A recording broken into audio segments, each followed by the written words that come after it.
to this episode of the Montpelier Happy Hour here on WVEW 107.7 LP Brattleboro, your community radio station. You can also find us on Brattleboro Community Television, our Montpelier Happy Hour Facebook page, Emilie's YouTube channel, and of course, wherever you find your podcasts. I'm your host, Olga Peters, and welcome, Representative Emilie Kornheiser from Brattleboro. How are you? I am wonderful. How are you, Olga? I am good. You're looking very well rested now that the session has adjourned. Congratulations. And I want to welcome back to the show Mike Fisher. He is from the Office of the Healthcare Advocate, which is part of Vermont Legal Aid. So welcome, Mike. Thank you for joining us. Thank you, Olga. Happy to be here. Well, I'm glad we are doing this show today.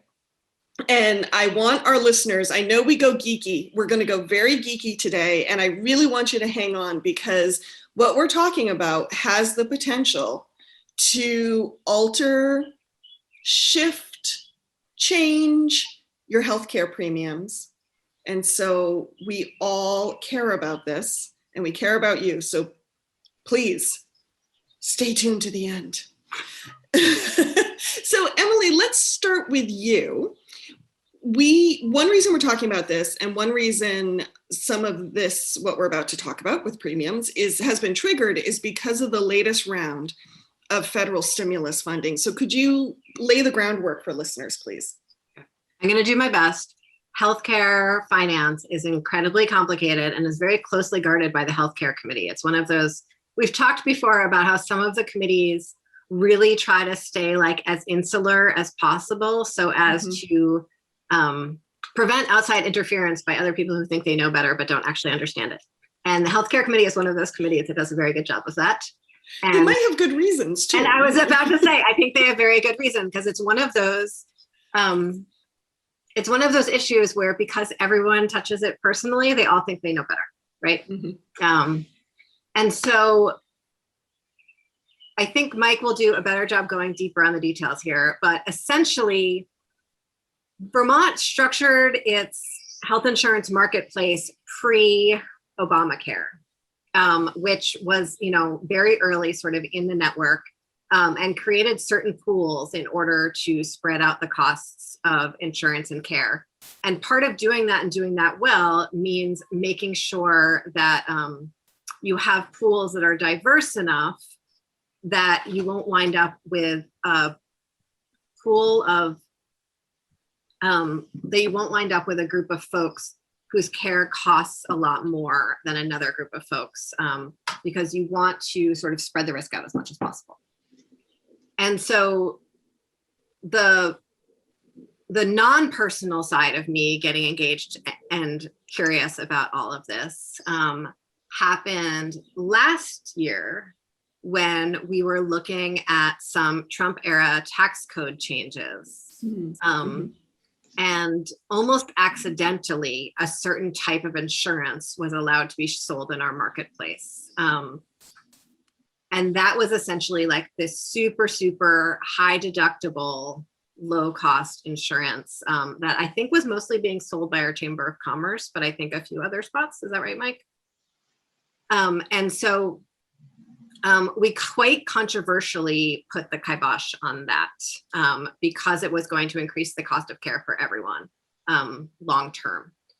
And my understanding is that with a big piece of ARPA and sort of a first stage in what the Biden administration is or is not going to do in order to address the skyrocketing, unsustainable, miserable cost of healthcare in America, is this chunk of money that's going to subsidize the purchase of health insurance and mostly the private purchase of health insurance on exchanges. And so because of that big old chunk of money that we're getting, and I feel like every episode lately, every sentence I say, every episode starts with, and because of this amazing chunk of change that we've gotten from the feds, we can, and this is another one of those, we're able to separate out the marketplace in a way that is going to lower costs for a greater number of people than might have been possible without this particular chunk of change. So we're going to be able to leverage this money that's for the private exchange in order to lower costs for a few more places. Mm-hmm. How was that, Mike? Please correct all of the things I said wrong. I think really good. And I'll back it up. I'll say it again in my own way. So the story from my perspective is when we really got a good look at the tremendous subsidies that the Biden administration was able to get to us through ARPA, and specifically the tremendous increase in premium tax credits for people who buy insurance not through their employer, directly through Vermont Health Connect. We saw a tremendous opportunity. No longer did we have to worry about the individual group. People who buy insurance out not through their employer tend to be more expensive as a group. There is a higher morbidity in that group. And so a number of years ago when Obamacare first passed, when we were implementing it, we put the individual group and the small group together for exactly the reasons that Emilie said a moment ago. The individual group was in real trouble. It was doing what is affectionately called death spiral. As it gets more expensive, healthier people are less willing to buy it and leave the market, leaving only sick people. And then it makes it more expensive, and the beat goes on, and the spiral goes on. Gotcha. So sorry, Mike, I just want to be clear. The individual group, so I believe I'm the part of the individual group because I work for an organization that has fewer than, I think the limit's like 20 or 50, 25 or 50 people. And so I can buy direct from the exchange. So I believe I fall into this category. I'm not going through my worker at all. It's just me and the exchange. Yeah, so this doesn't refer to the size of your business. This refers to you get no employer subsidy, no employer sponsored insurance. Your employer doesn't offer you a plan, and you go directly to buy insurance through Vermont Health Connect. So yes. Okay. And so for years and years, we've been very frustrated by serious limitations in the subsidies, the premium tax credit subsidies. As a part of the Affordable Care Act, particularly a tremendous cliff at 400% of poverty that was worth tens of thousands of dollars for families. You earn $1 over the cliff, and you lose thousands and thousands of dollars of tax credits. Really a damaging cliff. And ARPA did away with that. And I should say, ARPA did away with that for the tax years, for the calendar years 21 and 22. So when we saw that and other additional changes, we came to the legislature and said we should consider separating the markets. And the legislature jumped. I think in a very good way to say, we're going to notwithstand, this is a little bit, I'm sorry, geeky, we're going to notwithstand the law that puts the markets together for calendar year 22, and we're going to let people and tell the carriers to file their rates instead of as one blended rate, individual and small group, as two, as one rate for each of them. I'm going to do a little interruption here to explain notwithstanding, because we like to teach our listeners small, meaningless details about the legislative process. So so sometimes you change a law. There's a law there and you repeal the law or you change the law. But one other thing that we like to do sometimes is notwithstand the law. And that just means that you're going to put that law on hold, hide it in a little box for just a period of time that you're notwithstanding it. And sometimes that just happens for the year or two, and that's sort of in session law. And sometimes you keep on notwithstanding every year. So we've talked before about the property transfer tax and the Housing and Conservation Board. All of that money is supposed to go to the Housing and Conservation Board, but we notwithstand it every single year and never give them the money that someone once won in law. So it's a fun little, like, extra little twist that you can do instead. So as you just described, it can certainly be abused, or it can be a way of keeping the laws on the books, because you very well might likely go back to it. Yes. In this case, we don't know what the federal government's going to be able to do for 23. And so we need to really entertain the possibility of needing to put the markets back together. One thing we've been talking about a lot on Ways and Means, though, this year is it's really, really hard to change tax law that way and then change it back again, because people get really mad at you. And so really feeling like, even though the Biden administration did so many of these things just for the year, because that's the only way they could really get it through, it's going to be very, very hard for them to go back on those promises from here. Oh, that's an interesting point.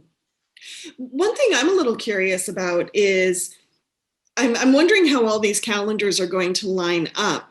And I'm wondering, will people be getting these subsidies automatically? Because usually if you want to change your healthcare program, there's a window to do that. What is that, like November, January? But now we're just starting a new fiscal year on July 1st. These funds are new. Like, I'm just kind of wondering how all that will line up so that people will actually get these things. So that's a great question. This change is in place for tax year 21, okay, the year we're in right now. And it is, and people are eligible for it if they're getting their insurance, again, directly, and they're buying their insurance directly from Vermont Health Connect. Okay. So how do people get it then? Yeah. And so people might be saying, wait a minute, how come I don't know about this? I think this applies to me. And that's because, guess what? Everything takes too bleeping long to make the IT system work.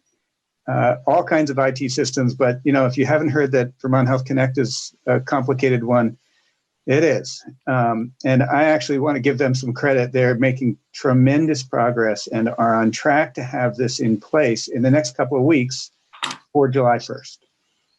So I don't want to promise anything, because they're the ones who have to test it and make sure it's working well and then announce it, not me. But things look promising from my perspective that it will be in place. And so is it automatic, or do people have to sign up for it?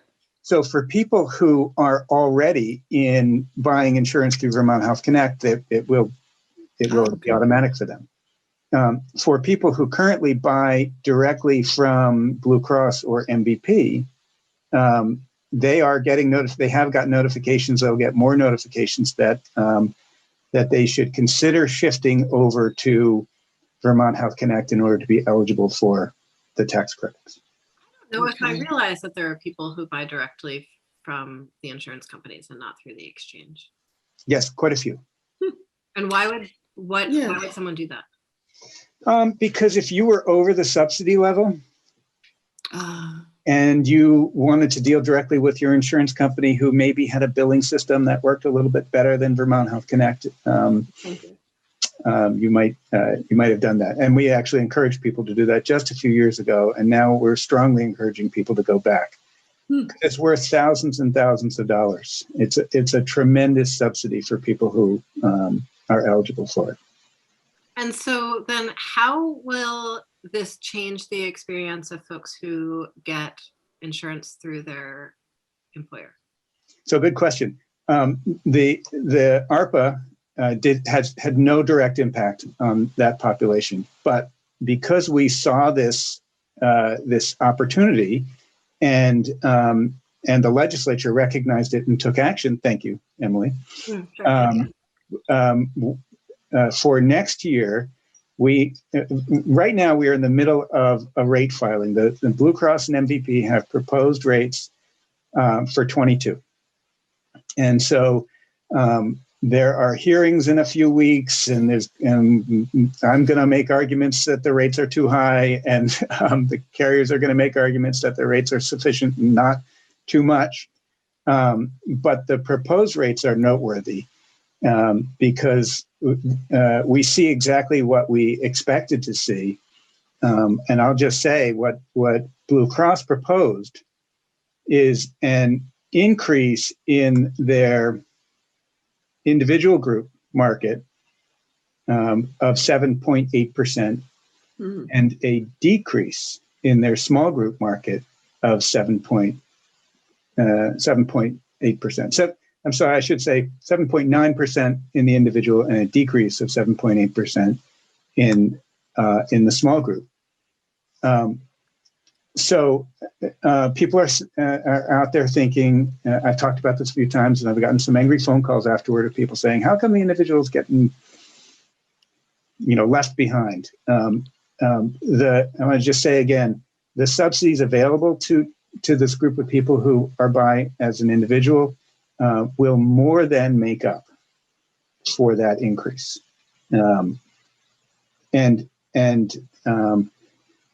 Essentially, it now applies to 8.5% of a family's income as compared to the cost of the benchmark plan. And we think that goes for a family of four, it goes very high. I can't remember the number exactly, $250,000 of income or something like that. Now, lots of families will say, hey, it's worth $3 to me. I'm not going to do anything about it. But lots of families will say, hey, that's, worth $300 a month to me. I'm going to do something about it. I'm really, maybe it's a little bit of an aside, but I'm very interested about how many of the details of ARPA are really expanding the role of government in paying for, to me, what is sort of, I use the term social infrastructure, to families at such a higher financial threshold. And I think it's going to make all the difference in the world for what people's lived experience of affordability is, which I think is very different from, say, the governor's definition of affordability. So people and I think affordability is something you have talked about before when you talk about your rate negotiations. So I'd love if you want to. Yeah, I want to call out that while it was a good change, we were able to reduce the rate of growth or even have a decrease this year in the small group.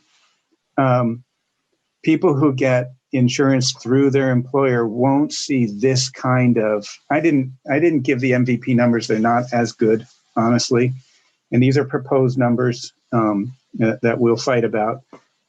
But ARPA didn't give a direct subsidy to employer-sponsored insurance. We were able to eke something out for this next year, but I guess that's my way around of saying, Emily, there's more work to do. Yeah.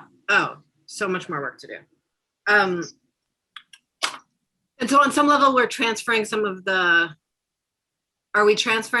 savings that individuals would get to employer-sponsored healthcare in order to sort of make the entire system a little bit more affordable?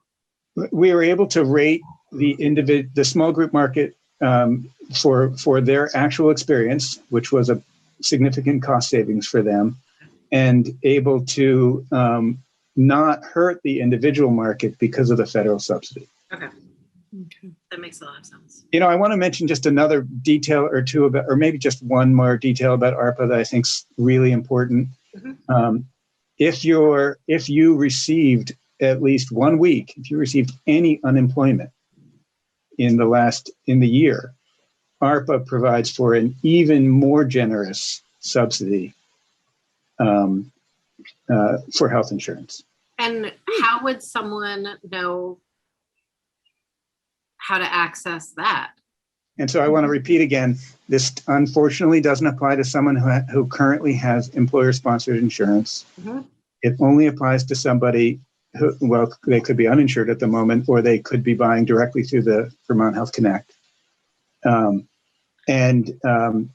the thing that's a little bit awkward about the timing of this discussion is the public messaging about all this has not happened yet because the Vermont Health Connect system's not up and running yet. In the next couple of weeks, we need to be bombarding the public.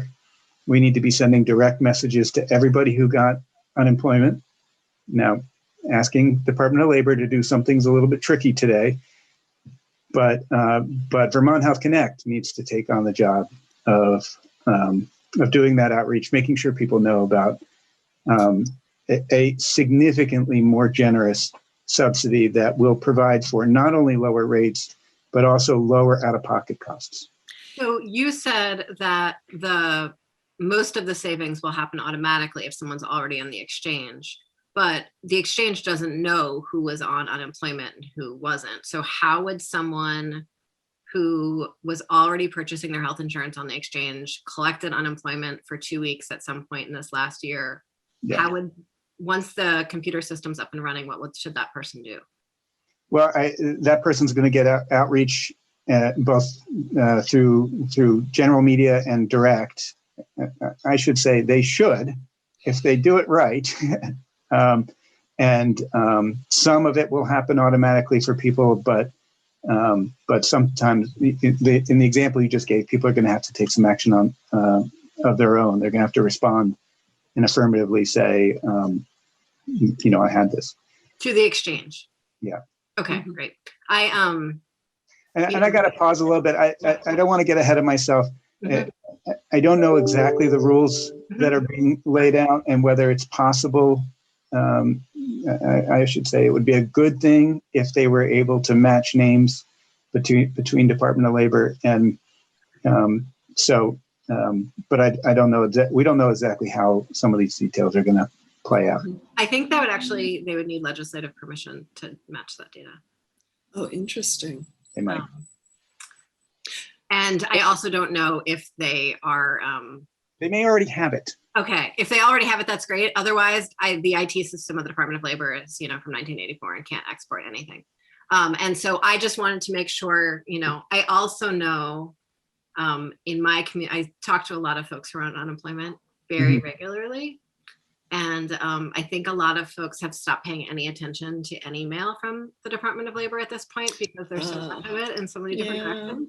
Yeah, we recognize I was advertising a public hearing. I had to write to people 3 times with more and more personal subject lines. And finally, someone wrote to me, "Oh my goodness, I'm so sorry. I didn't realize it was you and you were a real person and you act, So just want to make sure that we're spreading the word."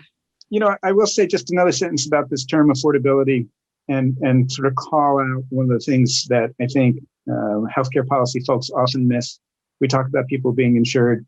We don't talk about people being paying premiums who can't afford to use their care.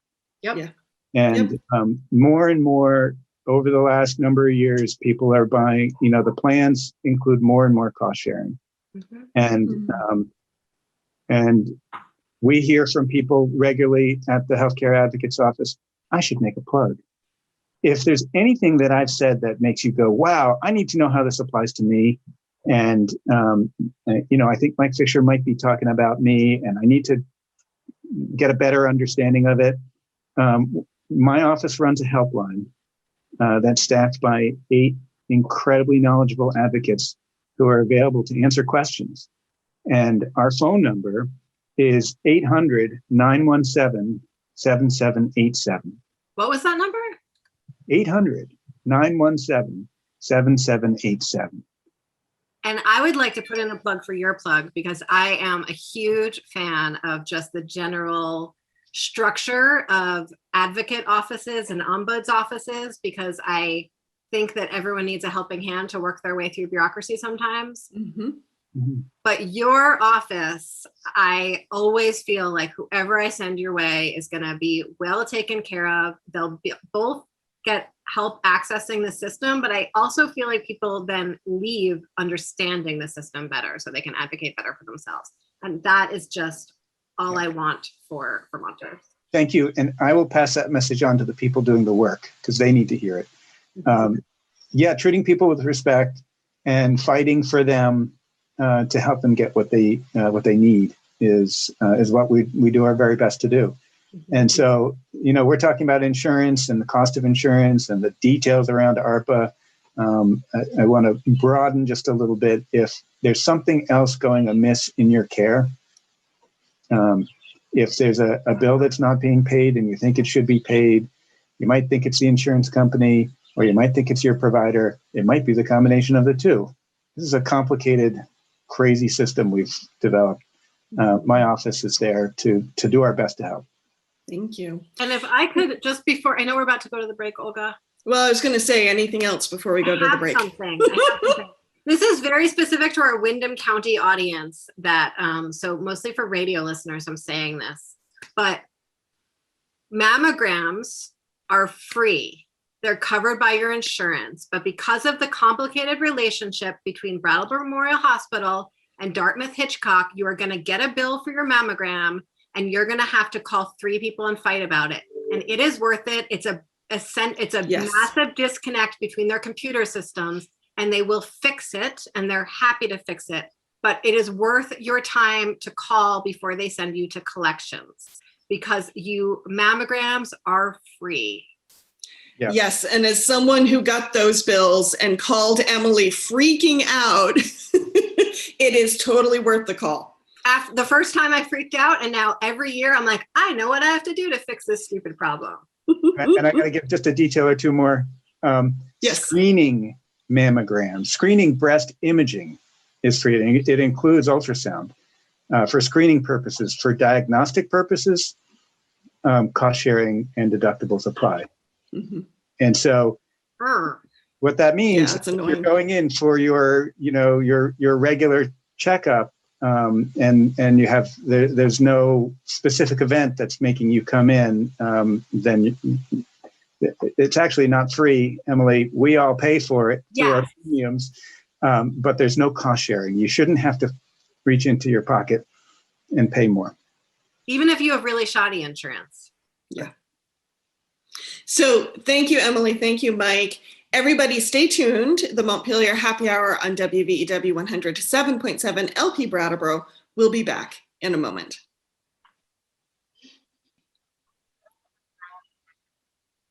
Welcome back to the second half of the Montpelier Happy Hour here on WVEW 107.7 LP Brattleboro, your community radio station. I am your host, Olga Peters, and if you're just joining us, I'm speaking with Representative Emilie Kornheiser and Mike Fisher from the Office of the Healthcare Advocate. Welcome back to the show, folks. I want to dive in on something you touched on before the break, Mike, which were these kind of concepts of affordability and also what it meant to have in light of out-of-pocket expenses. Would you kind of dive back into that for us? Sure. So there's a term in the world of healthcare that's called underinsured. And it's an attempt at measuring how many people have exactly what you just said, have out-of-pocket exposure that is a relatively high percentage of their income. Mm-hmm. And there's actually a real definition of that Vermont has used that I'm not going to attempt to repeat right now. But it's sort of a two-factor, both sort of the potential exposure of deductible that's a high percentage of your income or actual experience of healthcare charges that are a high percentage of your income. And the Vermont Household Health Insurance Survey is something that Vermont does every 3 years, I think is what the statute says. Emilie, it's been not withstood before, so it's happened I think 4 years one time. But it was done 3 years ago in 2018, and it's being done this summer. And I'm really looking forward to the outcome of that. In 2018, it showed, I think it was 40% of Vermonters who buy private insurance passed this test of unaffordability. That's sobering. I want to be careful. I think it was 40% of people below the age of 65 who were not on Medicaid, and so it's a pretty high percent of people who pass this definition of unaffordable. Another way of saying it is in 2018, Vermont hospitals reported that there was $85 million of bad debt. That is 85 million Vermont families were unable to pay $85 million of charges. And I'll remind you, that's from the hospitals. Hospitals represent something like 40% of the healthcare dollar. So there's more bad debt, unpaid medical bills to the rest of the healthcare system. And, we've been asking ourselves for a while, what does that number mean? When you if you contextualize that in your community, how many Vermont families experienced an inability to pay their medical bills, and what does that mean for their lives? We hear horror stories, really tragic stories of people who said, "I already owed my provider money, and didn't go in and didn't get a cancer diagnosed in a timely way and didn't live." I suspect that the more common story is not so extreme, but still, people. Somebody commented to us one time that she fell. She hit her face bad. I think she chipped a tooth. She was in real pain, and her first thought was, "I can't go get care. I can't afford it." And so that's a real experience in Vermont and in the country, despite the tremendous gains we've been able to do that we talked about in the first half. We know this is playing out in Vermont families. My office is going to spend some time this year trying to really collect stories and really understand in a better way, what these big numbers, what does $85 million across Vermont mean in terms of Vermont families, and how does it impact the way people behave when they think, I probably should go get this looked at? How does it affect the behavior? I think I've talked to parents who control their children's play in certain ways because they can't afford a broken arm. Not because they're, I think most parents kind of feel like broken limbs are like, they're not that concerned about their kid and the pain. It feels like that's sort of the deal with childhood, that you break some bones. But parents just being really significantly concerned that they can't afford the cost of those injuries. And so have their kids take less risks than they might otherwise allow for them because of that. It's worth recognizing that here in this country, people feel a great deal of embarrassment, a great deal of they blame themselves. Imagine the feeling that when you think, I don't know how to afford my kids' care. And part of my intent, and part of the reason to talk about it publicly like this, and part of my intent of doing a study about it, is to really say, no, this is a structural problem. Yeah. This is not a poor decision making, for somebody who's unable to pay. Lots and lots of Vermonters are experiencing this. Absolutely. And I've talked to more and more seniors who are on Medicare but can't afford the supplemental, and so are essentially but aren't eligible for the Medicaid supplemental. And so I'm hearing from more and more seniors who are actually falling through health insurance cracks too, even though we have, I think, stories about how Medicare meets everyone's needs. Yeah, no, thank you, Emily. I actually think a very high percentage of that uncompensated care is people who have Medicare and no secondary coverage. And it's a surprisingly high number. Yeah, and so when people talk about Medicare for all, I like to talk about Medicaid for all, because Medicaid actually is awesome comprehensive service. Or maybe it's an improved Medicare for all. The for all part is the really important part. Yeah, the for all, yes. There was something else about affordability that I'd love to hear a little bit more about that you talked about last time you were on the show, which is when you're doing the rate review process, the way affordability is sort of explored in that context. Yeah, it's a fight we have every year with the carriers and to some degree with the Green Mountain Care Board. The Green Mountain Care Board has, I think, 5 factors. I'm not going to I don't have them in front of me, but it includes solvency. Is the insurance company able to financially stable enough to pay its bills? Hey, that's important. I'm paying a premium to Blue Cross, I want them solvent. And then also, are the rates affordable? And those two concepts, depending on how you understand them, could really be in conflict with each other. If in order to have a solvent plan, only Bill Gates and I don't know who else. Who's the other famous rich person you're going to pull out? Let's say Governor Shumlin, just for fun. Yeah. Only a handful of very wealthy people can afford it. Hey, that doesn't do any of us any good. No.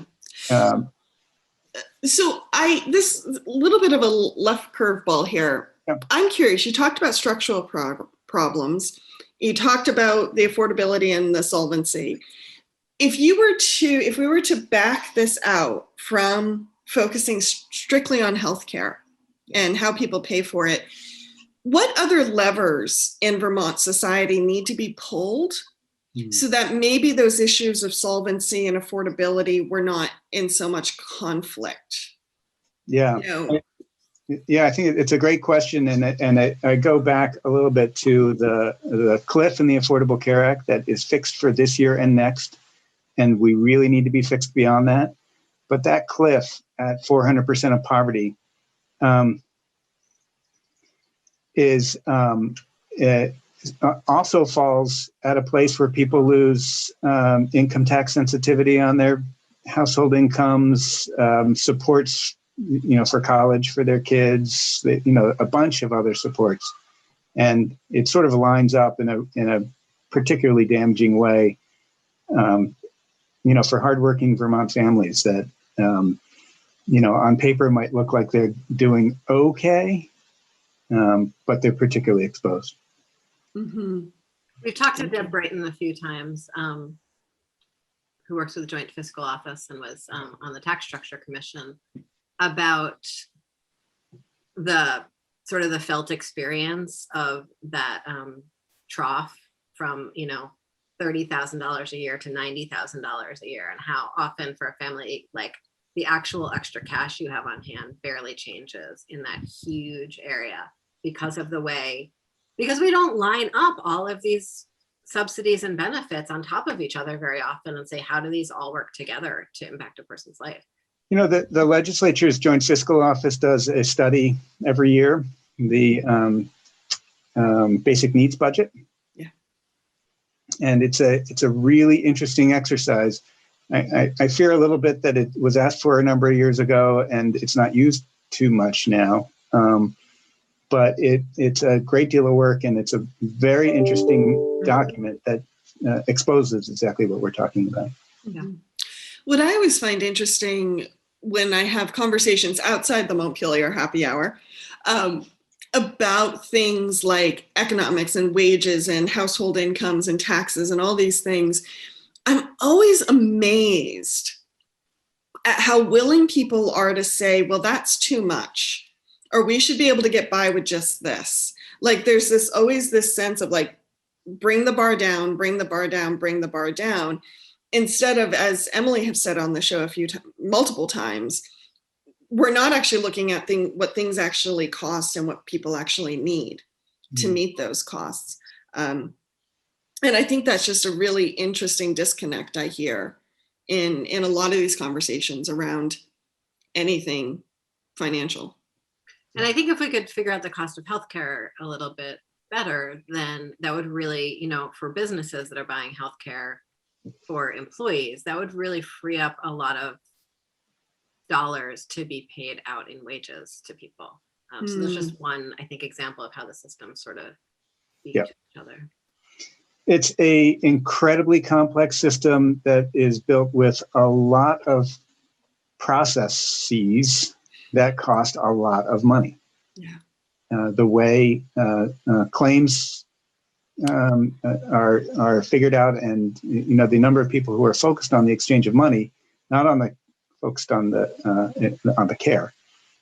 So how does has to be a big part of the answer.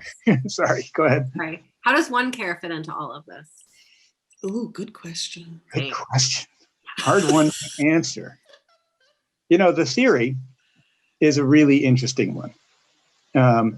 If we change the financial incentives for providers, pre-One Care or pre, value-based payment systems, providers get money by doing, billable hours, billable time procedures.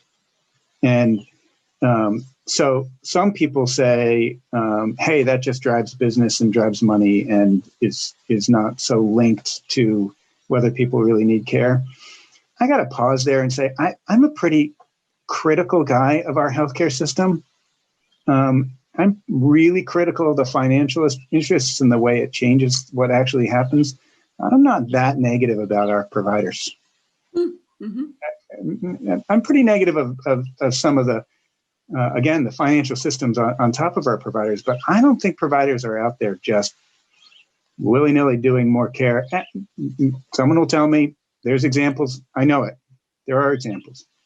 But your average Vermont provider, I'm not quite as negative about that. So that maybe sort of go on to the next statement about what One Care is trying to do is to change the incentive. So instead of saying, hey, we're going to pay, the provider who's taking care of me, X number of dollars for every bit of care they give me. Instead, we're going to give the provider X number of dollars for the care I need for a year. It's interesting. I've never thought about it in quite that dark a fashion as you just described. And I've always, I didn't think of it as disincentivizing excessive care, but rather being willing to cover the cost of preventative care, or more systemic care. And that's, but I think that's only done in the way the system's constructed right now. That money is only available if you actually believe that you're removing money from this other stream that you said there's probably I agree with you. I don't think there's actually all that much care to be removed on that other side. So that's interesting. So many years ago, I told the story many times, maybe with you. Many years ago, I was at a hospital board meeting. And I was a legislator and I was waiting for my turn and the board was talking and the CFO was saying to the board, I know that our budget doesn't look good right now, but don't worry, we're coming into flu season. So that CFO was saying, hey, there's predictable care that's coming and we're gonna get more revenue and our budget's gonna look better. So just to take that example as a good public health example, imagine, if you will, instead the hospital said, hey, let's do whatever we can to avoid flu this year because we'll make more money if fewer people need to get care. Mm-hmm. It's a simplistic one, but there's plenty of places like that. And it goes directly to your point, Emilie, preventing care, getting care to the people at the right time in order to avoid more expensive care later. Mm-hmm. So that's the theory. Yeah. From your position as a healthcare advocate, Mike, have you seen anything in this past year and a half with the pandemic that either shone lights on things differently, so that, any learning curves or anything you looked at and said, see, this is why we need to do X? Yeah. I think I got to give another half a sentence or the other side to the theory part before I do that. Sure. I'm not sure we've seen evidence yet that it's playing out that way. Okay. And it might be that it takes 10 years to see it. But I think that, this is supposed to be a demonstration, an experiment. Mm-hmm. And it might be that the all-payer model efforts will improve quality in some places, improve coordination, improve wraparound care for people who need it. Those are good things. But at least in my mind, the jury's still out as to whether it will save money for the system, let alone save money for Vermont consumers. Mm-hmm. On to COVID. Yes. Yeah, for sure. COVID has exposed, some of the problems we knew were there, and exposed them in a real way, about, populations that are not getting the care they need, haven't gotten the care they need, are more susceptible to a disease like COVID, or more susceptible to the diseases that cause more problems when you have COVID. Some of that's racial justice. Some of that really is racial justice. We see it in those populations. And then the other thing is, for a year and a half, a lot of people haven't been getting care. They've been avoiding care. And we need to understand what the impacts of that has been. I know there are some disastrous impacts of that, people not getting diagnosed in time. But I also wonder whether that there's some lessons of some of the care that people were getting before that wasn't really needed. It's going to take us a while there's going to be a lot of doctoral theses that are going to be written about this time. But I'm hopeful that we're going to learn some real lessons about, this has just been a big disruption in the status quo, and hopefully we'll learn from it. Thank you. So, Emilie, I know you need to be heading off to another meeting pretty soon. So we're running low on time, unfortunately. Mike, thank you for joining us today. Emilie, you mentioned a task force that will be meeting this summer. Can you tell us more about that? Yeah, and I unfortunately did not pull up the language from the budget about the task force before we got on the call today. So I'm sorry about that. But sort of big picture, really near the end of the legislative conversation this session, some language got inserted into the budget on the Senate side. I think pretty with some strong leadership from our pro tem to put together a summer task force to look at the issue of health care affordability and access to healthcare in Vermont, with a real eye towards what is possible with the Biden administration in place. I think and we've probably talked about this before, but I think the felt experience in the legislature of the failure of single payer and sort of the hope and then the dashed hope of single payer is still very, very present. And I think a lot of people still feel very clear that it's not something that Vermont can do on its own. But it's been a long time since that conversation happened in a comprehensive way. And so really revisiting the issue with today's numbers and with a real eye towards both Vermonters' experiences, like, Mike said, that sort of listening project that they're doing, but also with an eye towards what collaboration with the Biden administration might look like to change the conversation here. And so I believe 4 people will be appointed from the House and 4 people will be appointed from the Senate. And I think that's right. Maybe it's 3 and 3. And I think that will happen sometime in the next week or 2, and we'll find out who it is. But really looking forward to that group's work. Hopeful to stay engaged, if not appointed on it. And think there's some necessary conversations there. Just to chime in, yeah, I'm hopeful that we'll have some new opportunities from the Biden administration. Are we ready for them? Yeah. Okay. And I think the task force is designed to address that question directly. We need to be nimble in a way, ready to respond and frame up a Vermont answer that fits in the framework of where the Biden administration is going. And so I'm very happy to have seen that language make it. Yeah. Thank you. Thank you so much. Mike, before we head out, anything you want to leave listeners with? No, great, wonderful opportunity to have this wide-ranging conversation. I'm always game. Always feel free to reach out to me. I'm happy to speak. Thank you. Thank you. And the number of your hotline one more time. 800-917-7787. And let me just say, I think I'll try and get a couple of links to the webpage, how to make comments about the Green Mountain Care Board's rate review process. That's happening now, and I'll get a short paragraph about timing for that. Great. And how to reach us both by phone and also by email or the web. Fantastic. Thank you. Emilie, any last thoughts before we head out? I'm grateful for the opportunity to talk about an issue that touches each of our lives so very directly and each of our wallets so directly, and feels so infinitely easily solvable and totally unsolvable all at the same time. Like every other country has figured this out. Why can't we? And also like, how are we going to figure this out? So really glad to dive in on it. And thank you.